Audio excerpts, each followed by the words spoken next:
Olá, olá, olá, eu sou o Tadeu Rodrigues, esse é o podcast literário Rabiscos. Obrigado você que chega toda semana aqui com a gente. Tudo bom, Jéssica Balbino? Olá, Tadeu Rodrigues. Hoje estou por aqui. Tudo bem com você? Bom, estava com saudade de gravar com você. Ah, de vez em quando eu apareço. Tem vezes que É, fico muito corrida, não pois é, consigo, mas de vez em quando eu venho. tá dando muitas aulas. Nossa, eu tô muito professorinha do Brasil. Tá É a demais. sobrevivência, né? Ó, a gente tá preparando uma, não vamos falar ainda, mas uma Não super vamos falar, não. novidade. Uma surpresa. Uma super novidade pro Rabiscos, hein? Acho que vai ser legal pra Uma caramba. super novidade, uma surpresa. Fiquem de olho, fiquem atentos. Em Olhos breve, abertos. em breve. Em breve, coming soon. Vem aí. É isso aí. Logo menos. Pessoal, se você estiver ouvindo a gente pelo Spotify, dê 5 estrelinhas. Se estiver ouvindo pela Amazon Podcast, iOS, favorita a gente pelo Deezer. Agora, Jéssica, estamos, sabe aonde também? Tamo no Aurelo? Na Audible. Olha, na áudio, a gente tá muito Audible. chique. Achei É, que a gente tava na Aurelo e a na gente ia Aurelo eu ser não sei. remunerado por cada episódio. Mas ok, a gente vai Podia. lançar um programa de afiliados, logo menos também. Vamos, vamos, por Vem favor. aí. Estamos na Audible também. Então, se você tem um aplicativo da Audible, tem hábito de ouvir, de baixar, estamos lá na seção podcast, só digitar Rabiscos que a gente está na área. Sem mais delongas, hoje a gente vai falar dos bastidores de uma festa literária, de um festival literário. O Rabiscos foi convidado para cobrir a Flima, que é a festa literária da Mantiqueira, que aconteceu mês passado, e a gente fez a cobertura lá e decidimos fazer um episódio sobre a Flima e ao mesmo tempo contar um pouco como que é os bastidores de se organizar um evento literário, as dificuldades, as dores e as delícias de se organizar um festival. E eu acho que vai render muito, que a gente tem alguns áudios também de alguns participantes. E isso é uma coisa que foi muito positivo pra gente, assim, eu e a Jéssica, a gente teve junto lá na Flima. Como funciona, né? Como se monta um festival, o trabalho que se dá, né? Botar um festival de pé, porque parece muito fácil, né? E com alguma frequência as pessoas criticam muito e fazem apontamentos e tudo mais, mas é muito trabalhoso, né? Colocar um festival de pé, fazer um evento, organizar a quantidade de pessoas trabalhando que se envolve para ter aquilo pronto é imensa, né? Assim, mas ao mesmo tempo é uma delícia, né? Então acho que ter esse olhar pelo lado de dentro revela aí algumas curiosidades, né, de um festival. Acho que a ideia é essa. Você que trabalhou junto, né, com os curadores da Flima, a gente fez um episódio sobre a curadoria, inclusive. É, como que você acha, Jéssica, que uma festa literária, um evento cultural, deve pensar num teor de curadoria, assim, né? Qual que é a preocupação? Você que está, inclusive, sempre envolvida com curadorias, o que que você acha que falta e o que que você acha que não pode ficar de fora de uma festa, assim? Eu sempre tento pensar, né, quando eu tô em uma curadoria e tudo mais, na Flima, só não, né, mas eu tava na comunicação, na verdade, e de alguma Aham. maneira você acaba ficando próxima, né, do pessoal da Uhum. curadoria, enfim, acaba trocando, e eu, como eu sou muito palpiteira, eu acabo palpitando. Mas quando eu tô numa curadoria, eu tento pensar na diversidade, né, e tentar Uhum. pensar na pluralidade daquele evento, assim, com quem que ele está dialogando, né? O que eu quero comunicar. E eu sempre tento pensar um pouco à frente, né? Eu acho que a curadoria ela sempre tem essa preocupação de refletir o seu tempo, de trazer um pensamento que seja um olhar ali para o horizonte, para o adiante, né? Para aquilo que vai acontecer, para aquilo que vem aí, né? Eu acho que ela tem por obrigação antecipar um pouco as discussões, jogar a luz sobre aquilo que está sendo discutido, né? Acho que é um pouco do que a gente acaba fazendo aqui no Rabiscos, mas eu tenho muito essa preocupação, assim, né? De ser inclusiva, de ser uma curadoria que não é a curadoria do compadrio, né? Que não é, eu vou convidar só os meus amigos e e a festa tá montada aqui a partir disso, do meu clubinho e de quem eu sou muito fã. Né? Eu acho que Uhum. vez ou outra você vai ter que dialogar com quem você não conhece tanto, com quem você não é tão fã, você vai ter que conhecer algumas coisas, você vai ter que estar aberto a fazer isso. E eu penso que as curadorias compartilhadas elas são sempre mais legais, É, porque concordo. a possibilidade, né, de ser mais diversa é muito grande. De ter Quando você menos tem erro uma também, né? pessoa só fazendo, você fica muito limitado, né? Assim, você fica muito, é sempre muito pelo olhar daquela pessoa. E é muito difícil, né? Eu acho que alguns curadores sozinhos conseguem fazer uma coisa bem plural, mas acho difícil, né? Sempre tem alguém que você está consultando, sempre tem uma consultoria dessa curadoria, né? Digamos assim. Por exemplo, a Flip, que é o maior festival, acho que no Brasil, né, que Sim, acontece em Paraty, teve essa ideia de colocar, por exemplo, curadores plurais, porque antes, que era um só, teve também o último que foi, acho que foi no meio da pandemia, que foi quando eles quiseram homenagear a Elizabeth Bishop, que deu uma série sim, de discussões, uma série de cancelamentos, né, se é que a gente pode falar em cancelamento. É, e a gente viu ali uma necessidade, eles viram uma necessidade ali de partir para uma curadoria coletiva. Eu acho que também para dividir um pouco a carga, né? De acho estar que em você volta. divide um pouco essa dor e a delícia, né, da É curadoria. isso. E também acho que você traz um olhar mais plural, né? Acho que, por exemplo, quando a gente vai fazer alguma coisa com alguém, eu sugiro alguém, você sugere outra pessoa, vez Uhum, ou outra a gente chega no meio termo, e acho que a uhum, curadoria é bem isso, assim, né? Você conseguir montar essa programação. Então as ideias vão surgindo, né? É natural que muitas mentes pensem mais, né? Que se tenha mais contatos, que se consiga deixar isso ainda mais diverso, né? Eu acho que é um baita acerto, assim, ter uma curadoria compartilhada. Acho que a Flima acertou muito na curadoria uhum, desse ano, né? Modéstia à parte, assim, não porque eu estava envolvida, mas eu acho que foi um acerto, assim. Acho que dialogou com muita gente, muitas questões que estão efervescentes no mundo e na literatura e nos debates mais acalorados, assim, né? Acho que foi bem acertada, foi bem pensada. Eu acho Acho que as bacana pautas isso. não se furtou de pautas delicadas. Quando a gente fala de curadoria também, é um exercício para nós também. Aqui no Rabiscos, eu e você, a gente faz também uma curadoria que, ao mesmo tempo, força a gente a olhar para onde a gente não sabe, não sabe o que encontrar. Assim, deixa eu olhar agora para a literatura X, deixa eu olhar agora para as pessoas que estão produzindo em tal lugar. Então, força a gente mesmo a se enriquecer, a buscar coisas diferentes, né? Eu acho isso Sim, muito legal, assim. Hoje mesmo você falou, vamos fazer um episódio sobre a lei anti-Oruan. É uma coisa que eu não tinha pensado de pronto, por exemplo. E aí a gente vai atrás, vai fazer acontecer. Então, eu acho isso é bom também para o curador, né? Não só pensando no público, mas para a própria pessoa que tem que ficar antenada. eu acho, e eu acho que é isso, assim, se você, quando você ocupa essa posição, né, um curador é uma pessoa que está sempre indo atrás, né, então é isso, ela está sempre com o radar muito ligado, né, e vez ou outra, claro, né, você vai esbarrar em coisas que você não pensou, e alguém vai te trazer, e você vai falar, putz, isso é muito legal, quero Uhum. conhecer mais sobre isso, e você fica numa posição de sempre conhecer, né, quando eu fiz vestibular para jornalismo, e isso era muito o que me movia, né? Eu falava, eu vou ser uma pessoa que eu vou estar sempre aprendendo alguma coisa nova. Isso é muito fabuloso para mim. Então, Uhum. acho que eu não perdi esse desejo, né? Ainda que agora isso esteja mais direcionado e canalizado Uhum. para a literatura, mas esse desejo não pode se perder. Então, um curador não pode ser um curador acomodado, que deita e fala, eu vou convidar aqui, deixa eu ver os amigos que eu vou chamar para esse rolê. Né? Não é Uhum. uma festa na tua casa, né? É Uhum. um festival literário. Ainda que tenha um tom festivo e seja uma grande celebração, não é um jantar entre amigos, né? Uhum. É um festival, é uma coisa que tem que dialogar com mais pessoas, né? Não pode ser só do teu interesse, tem que ser de um interesse de uma massa um pouco maior, né?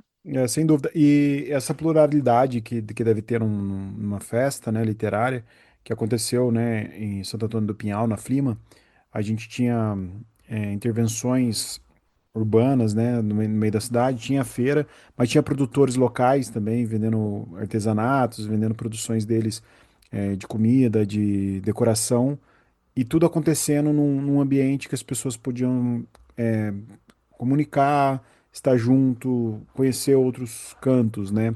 Eu até ouvi uma artista de rua chamada Érica Viana. Ela estava fazendo uma intervenção poética no meio da pracinha lá que foi o festival, e eu peguei um áudio dela que eu queria convidar a gente para ouvir. Bora ouvir então. Érica, como que tá a Flima, né? Vocês que estão fazendo uma intervenção poética, o pessoal de casa entender, vocês estão no meio da festa, com poesia sendo declamada no microfone, sendo lida. Isso é uma intervenção de rua com a proposta de poesia na calçada, da gente colocar a poesia no mundo. Então, digo que é para você tirar a poesia do bolso, da gaveta e jogar na calçada, né? É uma intervenção de 3 atos. A primeira intervenção é uma instalação que fica só a cadeira e a música, e tem uma música do Sérgio Sampaio, que fala lugar de poesia na calçada. E depois esse segundo momento é o momento de interação com o público. Então a gente convida o público a vir a ler um poema. Então a gente oferece alguns livros, ou a pessoa pode ler poemas autorais, como quiser, ler no microfone. E o último momento, que é o terceiro ato dessa performance, é a leitura de um poema inteiro, de um livro de poema inteiro, né, que vai ser lido hoje aqui na Flima pelo Thiago Mini. E vocês que vão selecionando os poemas assim, não? Não, esse poema, no caso, que ele vai ler nesse terceiro ato, é um poema dele, é um livro dele, né? Então ele vai ler o livro todo, é um livro só de poemas. Mas aqui a gente sugere alguns livros, a gente traz, mas fica mais livre. Na hora esse segundo ato, que é o microfone aberto, o público escolhe. Ou ele vai pela nossa sugestão, ou ele lê um poema de sua preferência. Quando vocês fazem uma intervenção, a gente está numa praça, né, num auditório aqui na rua, o que vocês sentem, assim, as pessoas que às vezes vêm para assistir uma mesa literária, ou às vezes está só passando na rua e vê alguém lendo poesia? O que você sente disso, assim? Porque é uma linguagem que foge do cotidiano, né? Foge do cotidiano, não é uma leitura habitual, né? Muito difícil as pessoas lerem. Mas eu fico muito feliz, assim, porque, bom, tudo bem que a gente está na Flima, né? A gente é acolhido pela questão literária, mas, assim, sentir as pessoas lendo poema, falando, né? Eu acho que a gente já é uma quebra do cotidiano tão duro, né? Então acho que é uma forma assim muito sutil da poesia chegar, né? Da poesia se comunicar, da poesia estar presente. Eu acho que nessa vida tão brutal, né? Então é um pouquinho de respiro e espaço para a poesia. Legal ouvir a Érica falando, né, que ela explica um pouco aí como que foi, né, fazer essa intervenção e levar poesia, por exemplo, numa calçada. E às vezes a pessoa não percebe que gosta de poesia, às vezes a pessoa não para entender um pouco a sensibilidade das letras, e o fato de estar acontecendo uma festa no meio de uma praça faz com que as pessoas que às vezes estão passando lá, né, ou estão só, sei lá, Santo Antônio do Pinhal é uma cidade turística bonita, estão lá por outros motivos, e de repente para e senta e ouve uma poesia, né? Acho que isso também faz parte do. Que eu gosto muito de quando a literatura atravessa esse cotidiano da cidade, né? A gente já fez rabisco na rua, Aham. em praça, e eu acho sensacional poder ter esse contato, atravessar a cidade assim.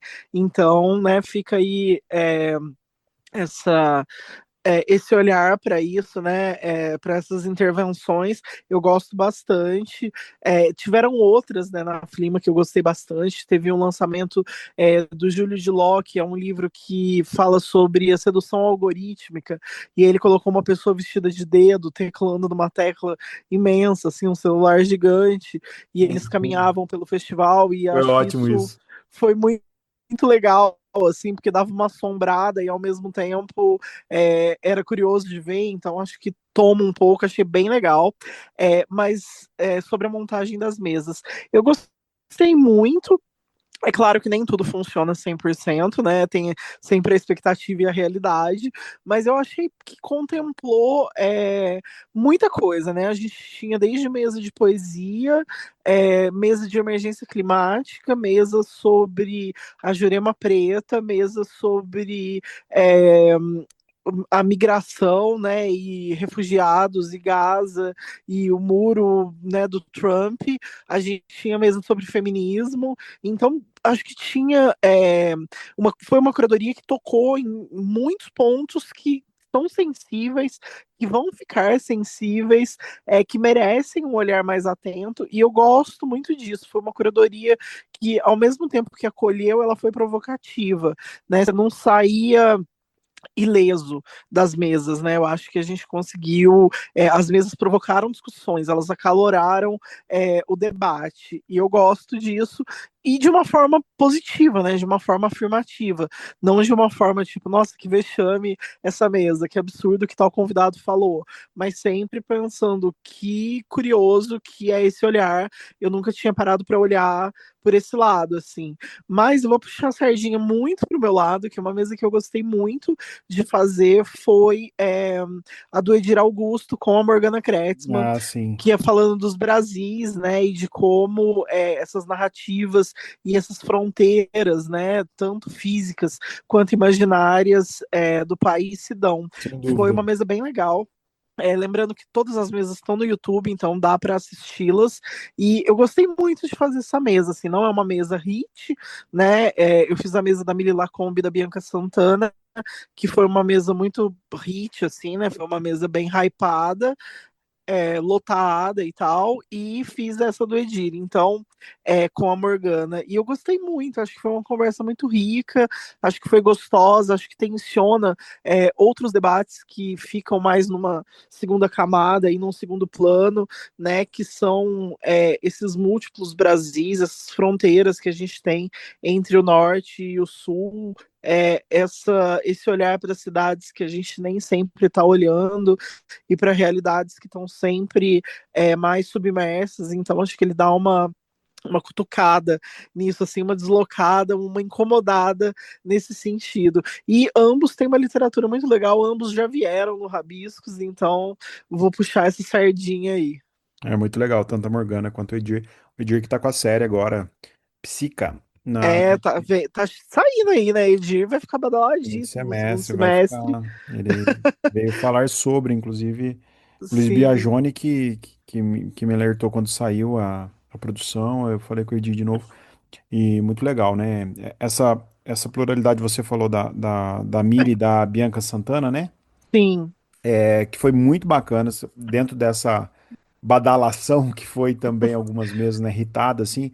E o que eu acho legal nisso tudo é quando as pessoas param 1 hora e meia, 2 horas para ouvir coisas que elas não parariam naturalmente. Então, a sim. responsabilidade de uma festa literária, por exemplo, de levar um tema sobre meio ambiente como Organa, sobre a literatura do Edir, é um tema que a pessoa naturalmente ela não iria fazer essa intersecção por si só, ou a Bianca Santana e a Mili Lacombe, por si só ela não iria atrás de dois cenários, mas quando ela está numa festa, ela fala, nossa, vou ali num lugar que eu não organizei, mas eu quero estar e eu vou aprender, eu vou ouvir, eu vou sair daqui maior, né? É isso, e acho que o festival é isso, é propor encontros que naturalmente não são pensados, né? Então, em que momento que se pensaria uma mesa com a Morgana e com o Edir? Pois é. Mas e aí ele aconteceu e foi muito legal. E não só, o que eu acho fantástico, assim, acho lindo de ver em festival literário é fila para ver a mesa, assim, é gente Uhum. formando fila para ouvir sobre literatura, né? Esse é o Muito Brasil bom. que eu quero, assim, para mim esse é o Brasil que deu certo. Não só porque, né, produzo e gosto de literatura, mas eu acho muito legal isso, né? E acho que isso contrapõe todos os números e estatísticas que a gente tem quando se fala, o brasileiro lê pouco, o brasileiro não gosta de literatura. Como não, sabe? Gosta muito. Tinha gente para fora, tinha gente brigando por ingresso. Então, gosta-se muito, né? Lembrando que o homenageado foi o Milton Ratum, né? O nosso Lorde Amazônico, maravilhoso, que fez uma super mesa também, que foi mediada pelo Roberto Guimarães, e que foi Uhum. muito legal, né? E muito bom de se ver assim, um autor vivo falar da própria obra, e uma obra tão grandiosa, tipo a do Milton, assim, ver muita gente formar fila para assistir e saber que isso tudo está acontecendo gratuitamente numa cidade de 7 mil habitantes no interior de São Paulo, né? Isso é muito legal. Dentro dessa diversidade também, eu falo por mim agora, indo para a mesa com o jornalista Marcelo Leite e com a Schiller Pancará, que foram falar sobre a planta Jurema preta, sobre a força que tem a planta dentro das suas qualidades. O Marcelo escreveu um livro sobre, inclusive, e falando de uma mesa justamente sobre tempos de negacionismo, apagamento cultural, ciência, espiritualidade, a força da presença indígena na literatura. E eu achei isso tão legal, assim, tão rico, né? Essa mesa, sempre achei ela fantástica, né? Não é a primeira vez do Marcelo na Flima, ele tem esse trabalho de resgate, assim, e acho que o livro dele e a mesa mostram a força política, né? Assim, a força de resistência da Jurema Preta, né? Inclusive no caminho para Santo Antônio a gente passa por uma cidade, eu não vou lembrar o nome agora, mas que tem uma associação ancestral que Aham. cultua, né? Enfim, oferece aí esse conhecimento da Jurema Preta. E eu achei a mesa extremamente rica, assim, né? Uma fala muito é, assertiva da Shirley Pancará e uma fala muito sensível do Marcelo e um olhar muito cuidadoso e muito carinhoso com essa pesquisa de muitos anos que ele tem, né? Com a Jurema Preta não só enquanto substância, mas também enquanto esse resgate ancestral mesmo, assim, né? Esse resgate cultural e de uma maneira muito, muito respeitosa enquanto jornalista, enquanto pesquisador, Uhum. enquanto uma pessoa que está aí trabalhando com a divulgação científica disso, né? Eu quero convidar o pessoal para conhecer um pouco a Shirley Pancará. Eu fiz uma pequena entrevista com ela também, lá na quadra, na parte de trás do palco, logo depois da mesa, e ela falou um pouco da Jurema preta. Então, você que não conhece a planta, não conhece os seus benefícios, ela dá muitos detalhes a respeito. Vamos ouvi-la. Shirley, a gente acabou de sair de uma mesa super de ensinamento, falando sobre ciência e encantamento, falando da Jurema. Eu queria que você falasse para o pessoal de casa o quanto de ciência e o quanto de encantamento podem coexistir num estudo ou no uso de uma determinada planta, um determinado produto que vem da terra, que é naturalmente indígena. Quando você está trazendo para mim de ciência, você está falando da ciência academicista, não é? Que eu digo, a ciência nossa das matas é uma ciência tradicional das matas, porque foi essa ciência que nos curou durante anos e muitos anos. Essa ciência que se prevaleceu dentro das comunidades que fez aquelas parteiras trazerem ao mundo uns partos bem-sucedidos, as curas para estancar um sangue após um corte num braço, uma medicina, uma dor de cabeça, uma febre. Então, essa é uma ciência tradicional. A ciência academicista, essa que precisa dessa comprovação de dentro do academicista, é o que eu venho lutando para que elas andem e elas caminhem junto. É tanto que nós temos nas nossas bases, nas nossas comunidades, dentro das aldeias, por exemplo, as UBSs, Unidade Básica de Saúde Indígena. E essa Unidade Básica de Saúde Indígena leva em consideração os saberes da nossa ciência tradicional. Então, uma coisa não invisibiliza a outra.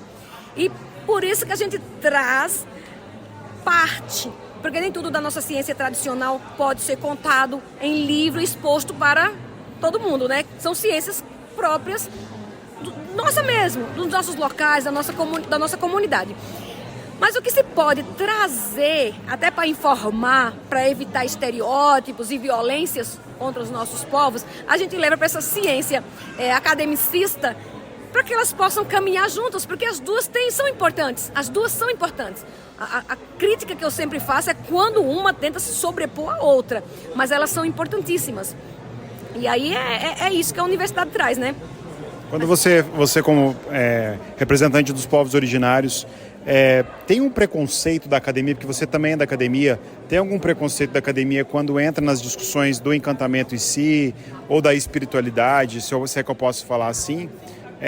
Tem essa barreira também? A gente teve uma mesa maravilhosa agora, vocês falando sobre isso. Eu queria te ouvir um pouco. Assim, eu creio que tem outros setores. Mas como eu fiz, por exemplo, meu doutorado, eu fiz em antropologia social, né, a etnologia. Então ali, muitas das teorias já vêm trazendo essas questões dos povos indígenas, dos encantamentos, das bebidas, né, como jurema, com tantas outras medicinas. Então eu não percebi assim naquele momento ali dentro da universidade, mas em outros lugares, por exemplo, pode ser que outros cursos, por falta de conhecimento, alguns lugares que eu já fui ali palestrar, né? Em lugares que eu já fui palestrar, há um pouco de estranhamento quando você traz algo que eles podem confundir com algo que seria do tipo espiritual. Que algumas vezes até houve a necessidade de eu dizer assim, olha, eu estou cantando aqui, mas esse canto ele é festivo. Ele não tem o apelo espiritual. Porque as pessoas olham meio assustada quando você traz, né? Então, eu nunca fui em outra universidade para falar sobre tipo Jurema, sobre espíritos. As pessoas me chamam às vezes para vai falar de educação, fala um pouco sobre a mesa de saúde, coisa e tal. E aí eles já dão o tema ali, eu levo para o tema ali de uma política pública. Não trago muito essa parte espiritual. Ela é muito conflituosa, você falar de uma parte espiritual. Você não pode ter apenas meia hora para você discutir uma vida inteira, quando a parte espiritual ela é quem fundamenta o teu caminhar. É a parte espiritual. Então não dá para você chegar uma pessoa fazer uma pergunta para mim e eu responder em 3 minutos sobre o que é uma parte espiritual. Então eu prefiro não falar. Às vezes em alguns lugares eu falo, eu prefiro não falar. É tipo eu peguei ali a Jurema, quando eu vim trazer na minha tese. Eu trouxe a Jurema por um olhar de dizer, tá vendo aqui, ó, foi assassinado pessoas indígenas por conta que estava usando a Jurema. Então é preciso se preservar um território para que a gente possa usar a Jurema. Então eu fiz algo pequeno, não fui lá pegar bem no final da coisa. É tanto que queriam até saber lá, me perguntaram assim, e aí? Me conta quando o encantado vai, para onde é que fica, coisas assim que, por exemplo, quando eu fui perguntar pro meu pajé, perguntando assim, para onde, quando incorporava, para onde o espírito do meu pajé ia. E ele não permitiu contar essas coisas. Então, porque respeitar a nossa ciência tradicional é respeitar os nossos limites. A ciência academicista não pode desrespeitar a nossa ciência tradicional, porque a partir do momento que você desrespeita e traz algo que não foi consultado os mais velhos, se é possível ou não, você não considerou ela importante.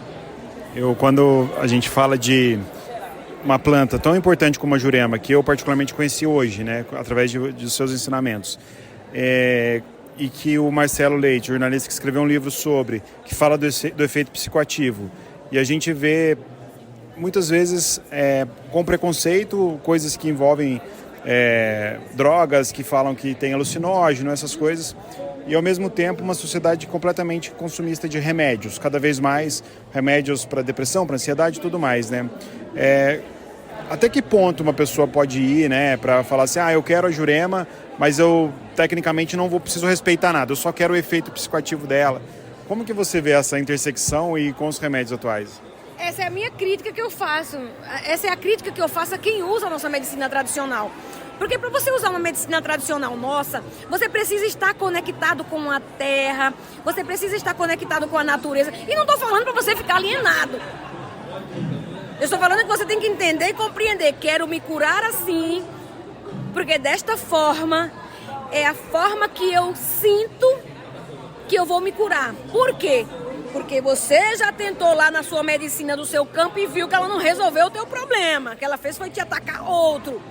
Então, você está procurando formas que você considera e que uma medicina, ela é uma medicina, não é ofensiva igual essas drogas que são lícitas, que você vende na farmácia, coisas que matam e a gente não sabe, né? Você vai tomar aí um Dorflex, toma 3 para tu ver se tu não dá um problema na tua coisa. Então quer dizer, para você ver como ele é, né? Esses dias eu tomei 2 AS infantil de uma vez, que eu senti que eu queria. Tomei 2 AS infantil, você acredita? Eu acho que estava dilatando demais minha cabeça. Deu um negócio na minha cabeça. que tava assim, bombando minha cabeça. Eu digo, gente, foi que eu tomei o AS infantil. Por quê? Porque eu, na pressa, eu resolvi tomar ele. Porque quando você toma uma medicina, você precisa de tempo. Por exemplo, se eu for fazer uma inalação com a medicina, com alecrim de caboclo, que é uma medicina que eu tenho lá na minha casa, lá em São Paulo. Você vai fazer uma inalação com ela, você não pode tomar vento, você tem que cobrir a cabeça, tem que cobrir o pé, tem que enrolar uns 10 minutos do pé à cabeça e continuar deitadinho, e no outro dia você não sair para tomar friagem. E aí o que acontece? Às vezes eu tô na pressa, eu tô no trenzão, me dá aí um Dorflex, me dá aí uma dipirona. Põe a dipirona pra dentro, depois tá eu sofrendo os problemas. Porque o que acontece? Você tem que ver, definir os seus pontos. Eu não posso desacreditar na medicina tradicional e correr para aquela com pressa. Porque ao mesmo tempo que eu penso que eu tô me curando com aquela medicina, esses fármacos aí, eu tô ficando pior. Eu tô ficando pior. Porque eu não estou dando tempo para a medicina tradicional, mas eu acredito na medicina tradicional, é minha vivência e minha experiência. Então, para você usar da Jurema para a cura do teu corpo, assim como eu fosse te dar uma erva cidreira, uma cidreira, para você tomar um chá de goiabeira. Aí você pode tomar ele, mas com um conhecimento e um respeito. Porque se você também já tomar pensando, será que vai fazer bem? Será que isso vai resolver? Já é um problema. Mas eu creio que esses fármacos têm crescido muito por conta da pressa das pessoas, quer resolver, e porque tudo que vem de fora, ou que vem que se colocou a cultura. É tipo assim, a gente vive fases da vida, né? O que nós estamos vivendo em fase da vida? Não sei nem a palavra direito para te dizer. Esses remédios mesmo, como é que ele chegou? Ele chegou com uma cultura de colocar como se fosse o melhor, tá entendendo? Uhum. Então, como se fosse o melhor. E as pessoas, infelizmente, elas vão para aquilo. O que é melhor? Por que as pessoas fazem propaganda das marcas e as pessoas não recebem nada? E quanto que as marcas recebem tanto para isso? Por que você fazer aquela marca, aquele negócio bem grandão assim no peito, no calçado, e você acha que tá fazendo isso? Acontece com tudo da sociedade, acontece com os remédios. Ah, não, porque aqui foi um médico que estudou nas universidades. Ótimo, ele é maravilhoso que ele estudou na universidade, só que você não precisa morrer tomar remédio desse tanto. Sentir um pouquinho de dor de cabeça. Você conhece o seu corpo. A partir do momento que você começa a conhecer seu corpo, você vai entender sim que ele dá sinais de que são coisas graves e que são coisas não graves. Então, você vai sentir, isso aqui foi só um momento, aí você faz uma análise, você tem que ter tempo. Peraí, eu comi o que hoje? Eu fiz assim, eu tô com dor de cabeça. Eu tomei água suficiente. Ah, não tomei água suficiente. Ah, eu corri pra... Não, você não tomou. Então você vai fazer uma série de análises que o remédio, você com a pressa de querer, você já vai querer tomar. Porque ele veio como a cultura do remédio. Mas você ir nas comunidades e tomar esses remédios junto com a gente, com os povos indígenas, a gente está de portas abertas para receber, desde que seja respeitoso. E não fazendo que nem um monte de gente que eu vi na internet, que inclusive comentando sobre essa atividade de hoje, essa aí são um bando de maconheiro. Tava lá comentando isso. Chile, obrigado, viu? Obrigado mesmo. É isso, Jé. Shirley Pancará, então, no Rabisco. Super, sabedoria pura, né? Que delícia que é ouvir a Shirley. E ela é tipo uma Barbie indígena, né? Assim, eu fiquei chocada, porque ela subiu no palco muito Barbie indígena. Eu falei, gente, a gente tem essa representatividade aqui. Muito, né? E foi muito bonito, assim, né? E que gostoso que eu ouvi ela falar também, né? É muito legal, né? Como é bom, assim, você tá num lugar que você conhece pessoas e se relaciona também. Eu acho que o grande barato das feiras, dos festivais, todos eles, né? É que acaba sendo um ponto de encontro de todo mundo, né? E encontros Muito. improváveis que ao mesmo tempo a gente leva pra vida no final das contas, né? Total, assim, vale dizer que a gente ficou muito best friend do Jamil Chad, né? Chad, E aí e da montamos Mili, a até gente grupo. tem inclusive um grupo no WhatsApp que chama Jamil e uma noite de amor com você. E aí eu queria até cobrar, né, que o Jamil ele não falou na palestra dele da caravana de Poços de Caldas, que foi organizado especialmente para ver ele, mas a gente tava lá. E então vou O Jamil é um cobrar aqui fenômeno também, né? Já as mesas dele, se puder comentar um Nossa, pouco. incrível. Não, o Jamil, assim, acho que é um dos grandes jornalistas que que o mundo tem, né? Assim, uma voz que precisa e merece ser mais ouvida e mais celebrada, né? Ele escreve aí para diversos veículos, tem 102 empregos, como todo jornalista, né? Para poder se manter, mas que está aí cobrindo, né, guerras, e agora está fazendo um livro sobre a distopia americana, né, o Trump e essa reeleição, o que isso significa para o mundo. Então ele está percorrendo vários estados dos Estados Unidos, fazendo reportagens, ouvindo pessoas. O livro vai sair parceiro da sua editora, né? Vai sair pela editora Nós, e fez duas mesas maravilhosas, a mesa de abertura, né?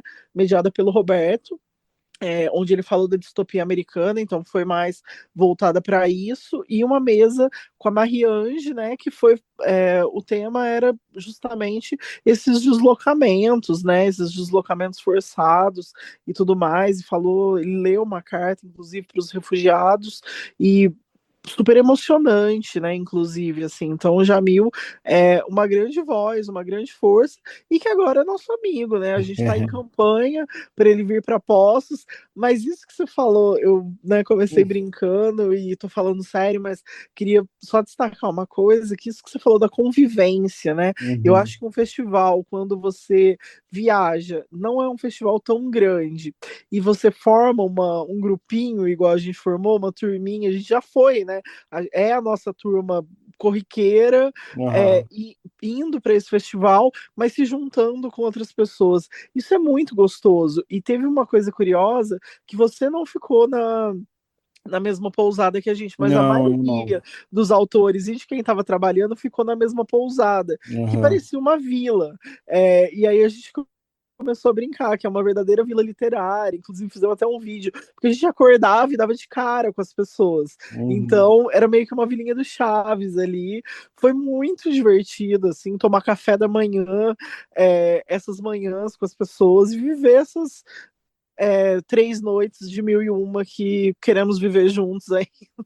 Então, é muito prazeroso, assim, né? Muito gostoso você poder, sei lá, tomar café da manhã com o Jamil, poder tomar café da manhã com o Edir, poder Uhum. trocar uma ideia com a Morgana logo cedo, com a Ana Virgínia, com a Dandara Suburbana, com a Dianobre, sabe Uhum. assim? Tipo, é muito o mundinho dos sonhos, assim, você poder acordar e dividir os mesmos espaços no local que é muito acolhedor, né? Santo Antônio do Pinhal é uma cidade muito acolhedora. Então foi muito É, gostoso, assim. Você sai da rotina, é quase como se a gente estivesse num universo paralelo, assim, durante 4 dias, né?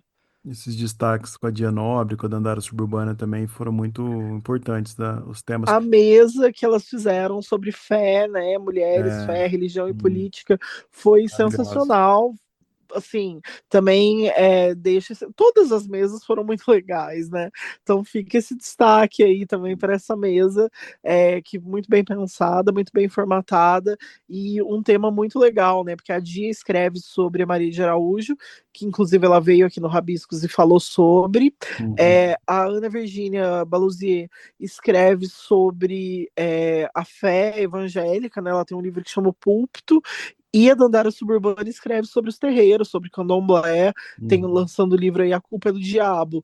Então são 3 temas que estão interligados, mas que partem de visões totalmente diferentes, né? A igreja evangélica, católica e o candomblé.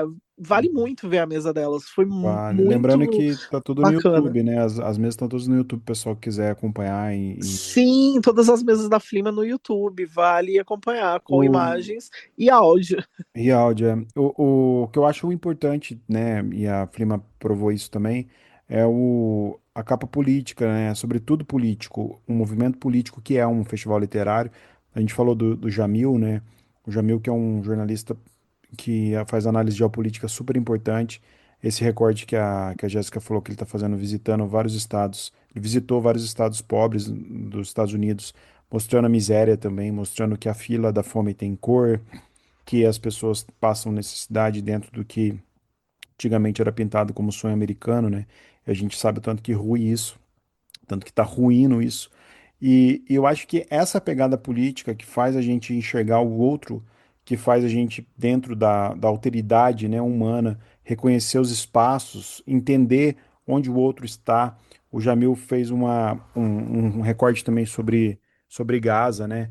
A literatura e a cultura, ela proporciona isso como poucas coisas proporcionam. Claro que o jornalismo ele é importante para os fatos, mas a literatura, dentro da sua sensibilidade, dentro da sua visão do dia a dia, dentro do seu amor, do seu afeto, daquele encontro que tem, ela acaba se destacando no quesito ser humano, mais do que os fatos crus do jornalismo, às vezes, né? Eu acho que a literatura, ela se ocupa de um espaço muito mais potente, às vezes, dentro da gente, porque ela emociona no final das contas. E isso que é legal, quando você mistura jornalismo, política e literatura. Você acaba transformando uma visão muito mais humana sobre todos os problemas da vida e a partir daí apresentar soluções também, porque a literatura se ocupa de soluções. Os finais dos livros se ocupam de soluções. Isso que eu admiro nesses eventos, sabe? Que eu fico feliz. Claro que, né, o que você falou, a gente tem a nossa turma, que por sorte a nossa turma gosta disso também, aliás, é a nossa turma porque gostam disso, e ao mesmo tempo você vê pessoas sendo despertas também, né, Jé? Sim, eu acho que isso é muito importante. É um dos papéis políticos, né?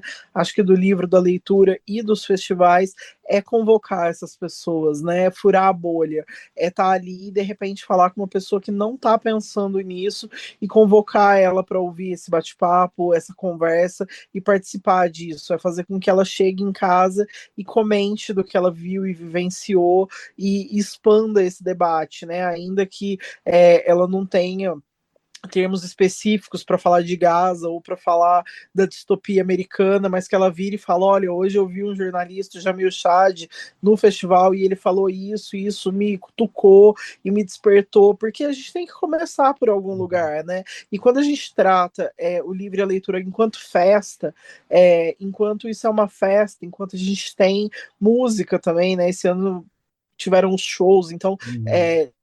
teve Juliana Linhares, teve a banda Kimbará, né? Teve uma série de shows. Então, quando a gente consegue politizar nesse nível, né, do corpo balançando, chamando atenção também através desse discurso que é a música, dessa potência que é a música, né, da potência que é o livro, que é um livro bonito, que é uma feira bem montada, são banners coloridos e bem montados, que são intervenções artísticas. Isso é muito revolucionário do meu ponto de vista, né?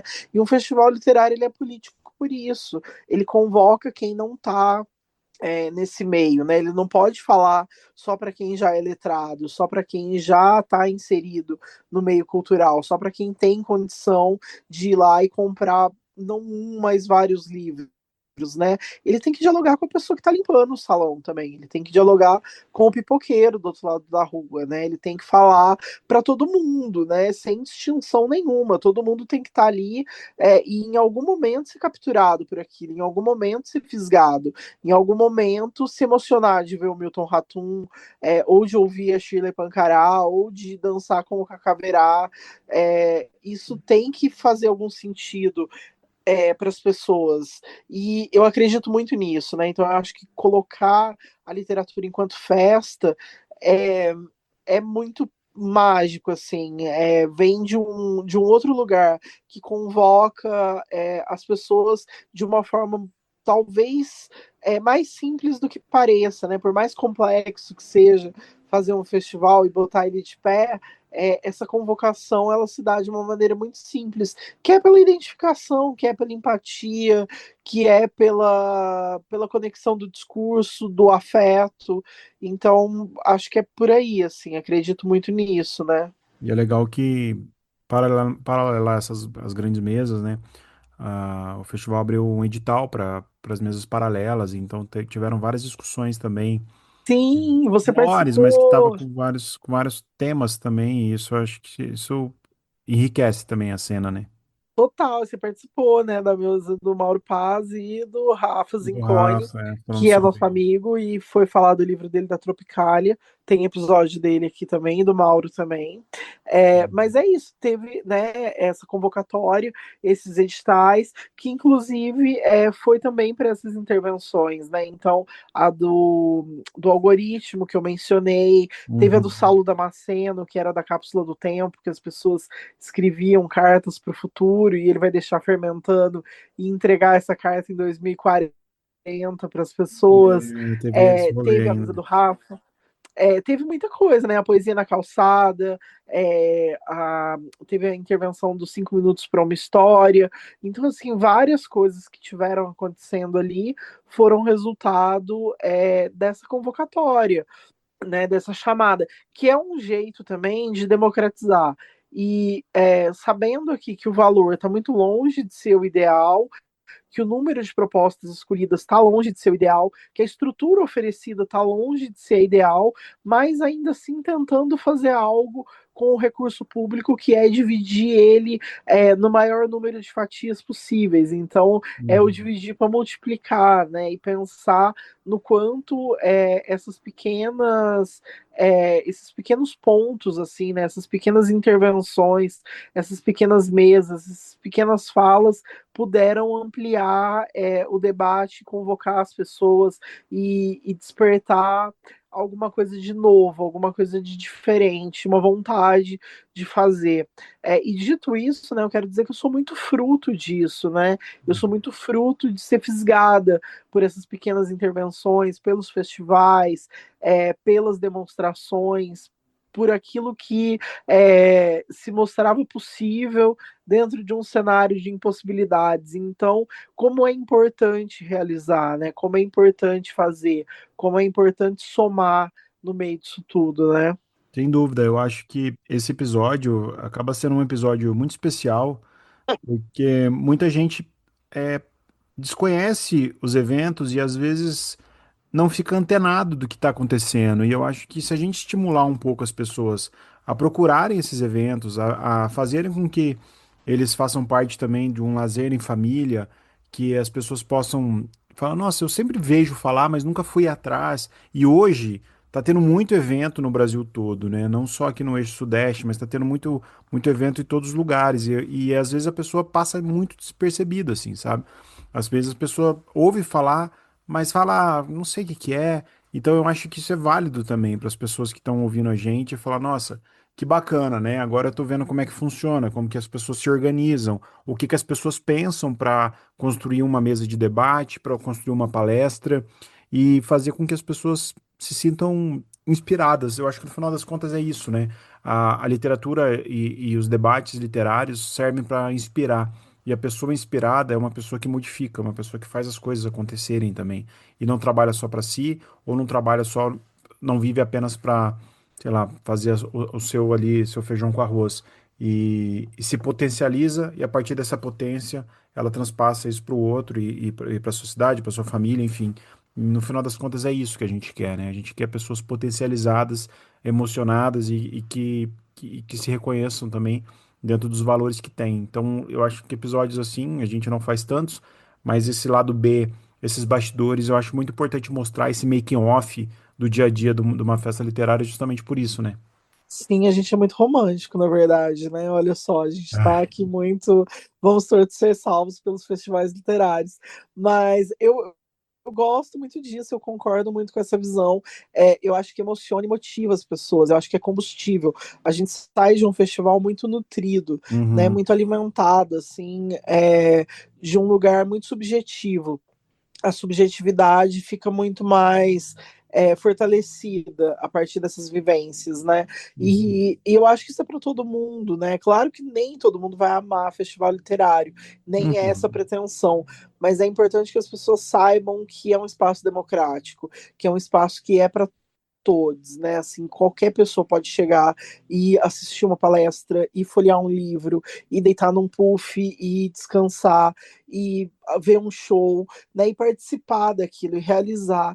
E mais do que isso, eu acho que é importante dizer, né? Eu falei do quanto que é trabalhoso colocar um festival de pé, né? Mas é importante lembrar que gera muito emprego, né? Então, assim, Uhum. tem muita gente trabalhando para fazer isso acontecer, né? Não só produtores culturais, mas tem gente montando e pensando o cenário. Acho que vale aqui uma menção para o cenário da Flima, que foi feito pela Jane Ciambelli, Uhum.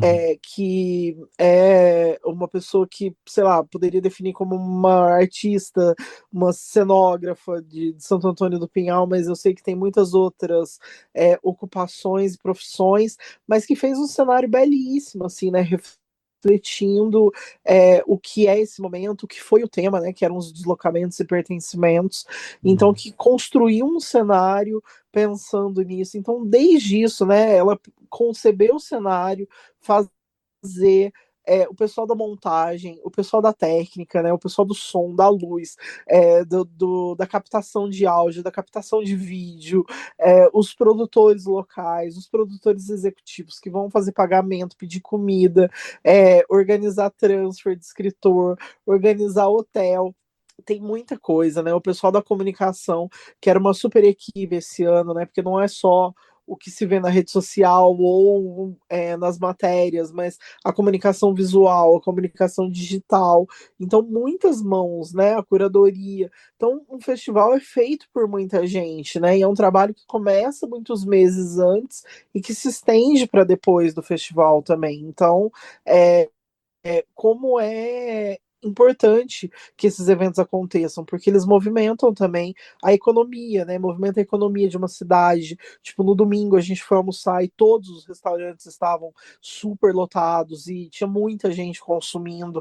Então, como receber também turistas para um festival numa cidade como Santo Antônio do Pinhal ou como Poços, que tem um festival, aquece a economia local, né? Movimenta os moradores, envolve a comunidade também nisso, né? Assim, todo mundo sai ganhando, né? Não é uma via de mão única em que só uma meia dúzia que se beneficia, né? É uma coisa que muita gente tem um retorno positivo disso, né?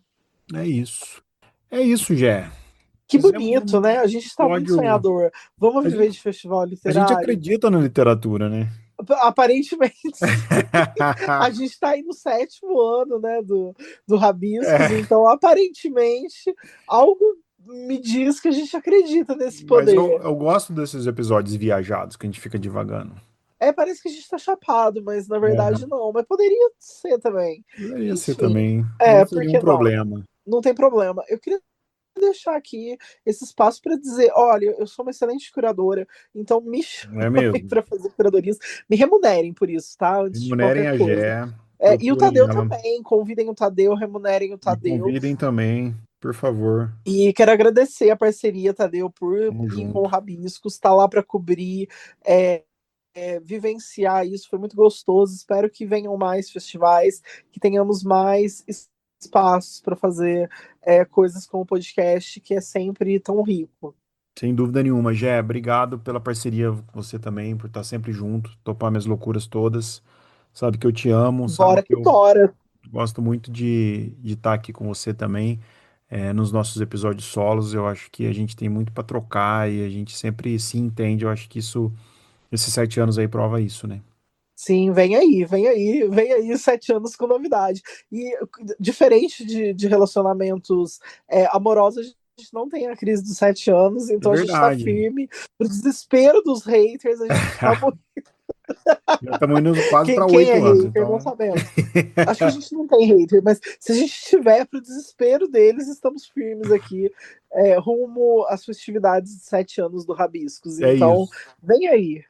Tá chegando. Ó, obrigada e um super beijo, gente. Pessoal de casa, semana que vem a gente volta, então. Um beijo a todos. Bom dia, boa Beijo. tarde, boa Tchau, noite. tchau.